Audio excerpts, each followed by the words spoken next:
Welcome back to మనం TV. దీని మీ పవన్ పేస్వాడ. జమ్మూ కాశ్మీర్లో ఉగ్రవాదులు మరోసారి రెచ్చిపోయారు. అనంతనాగ్ జిల్లా పహల్గామ్లో హిందూ టూరిస్టులే టార్గెట్గా కాల్పులు జరిపారు ఉగ్రవాదులు.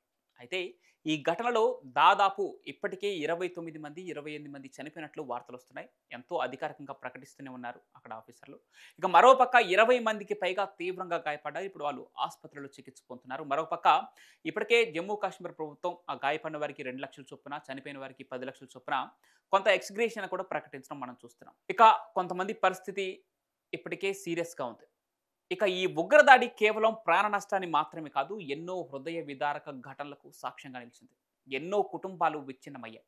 ఇందులో భారతీయ నేవీ అధికారి ఒకరు ఉండటం దేశవ్యాప్తంగా తీవ్ర దిగ్భ్రాంతిని వ్యక్తం చేస్తుంది. ఈ మారణకాండలో నేవీ అధికారిని లెఫ్టినెంట్ వినయ్ నర్వాల్గా మరణించారు. హర్యానాకు చెందిన వినయ్ కొచ్చిలో విధులు నిర్వహిస్తున్నారు. అయితే ఏప్రిల్ 16న అతని వివాహం జరిగింది. ఈ నెల 19న జరిగిన వివాహ రిసెప్షన్తో పెళ్లి వేడుకలు ముగిశాయి. అనంతరం సెలవులను ఎంజాయ్ చేయడం కోసం పహల్గామ్కు వెళ్లారు.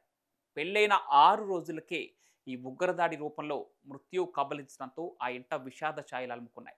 పహల్గామ్లోని బైసరన్ లోయలో ట్రెక్కింగ్కు వెళ్లిన పర్యాటకులపై ఉగ్రవాదులు పైశాచికంగా దాడులు జరిపారు. ఐడీలు చెక్ చేసి పేర్లు అడిగి మరీ ఓ వర్గమే టార్గెట్గా బుల్లెట్ల వర్షం కురిపించారు.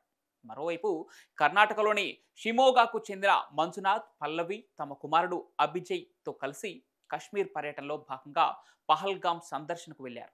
ఉగ్రవాదులు వారిని చుట్టుముట్టారు, కాల్చి చంపారు. మంజునాథ్ను తుపాకీతో కాల్చి చంపేశారు.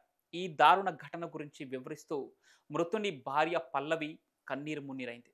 తన కళ్ళ ముందే తన భర్తను కాల్చి చంపగా ఆయన అక్కడికక్కడే మరణించాడని, నా భర్తను ఎందుకు చంపారు, నన్ను కూడా చంపేయండి అంటూ ఉగ్రవాదులు వేడుకున్నారని ఆమె తెలిపింది. అయితే దానికి వాళ్ళు బదులిస్తూ, మేము నిన్ను చంపం, ఇక్కడి నుంచి వెళ్ళిపో, పోయి ఇక్కడ జరిగింది మీ ప్రధాని మోదీకి చెప్పు అని ఉగ్రవాదుల్లో ఒకరు బదులిచ్చారని పల్లవి చెబుతూ కన్నీరు మున్నీరైంది. అయితే పాకిస్తాన్కు చెందిన నిషేధిత లష్కరే తోయిబా ఉగ్రవాద సంస్థ షాడో గ్రూప్ రెసిస్టెన్స్ ఫ్రంట్ ఆ దాడి తామే చేశామంటూ ఇప్పటికే ప్రకటించుకుంది. ఈ నేపథ్యంలోనే జమ్మూ కాశ్మీర్ సర్కార్ కీలక నిర్ణయం తీసుకుంది.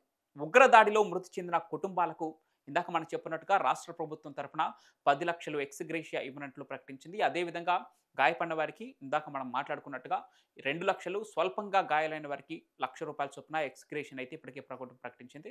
ఇక ఈరోజు ఉదయం కేంద్ర హోంమంత్రి అమిత్ షా ఇప్పటికే శ్రీనగర్‌కు వెళ్లారు. ఆ పహల్గామ్ ఏరియాను మొత్తం పరిశీలించడం జరిగింది. దాడిలో ప్రాణాలు కోల్పోయిన వారి మృతదేహాల వద్ద పుష్పగుచ్చాలు ఉంచారు.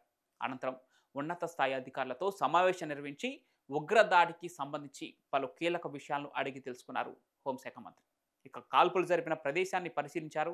మృతుల కుటుంబాలతో మాట్లాడి కన్నీరు మున్నీరవుతున్న వారిని ఓదార్చారు హోంమంత్రి. ఈ చర్యలకు ఒడిగట్టిన ఎవరిని వదిలిపెట్టమంటూ వారికి భరోసా కల్పించారు. ఇప్పటికే దేశవ్యాప్తంగా వి వాంట్ రివెంజ్ అని చెప్పి పెద్ద ఎత్తున ట్రెండ్ అవుతున్న నేపథ్యంలో కేంద్ర ప్రభుత్వం ఎలాంటి చర్యలు దిగుతుందో చూడాలి.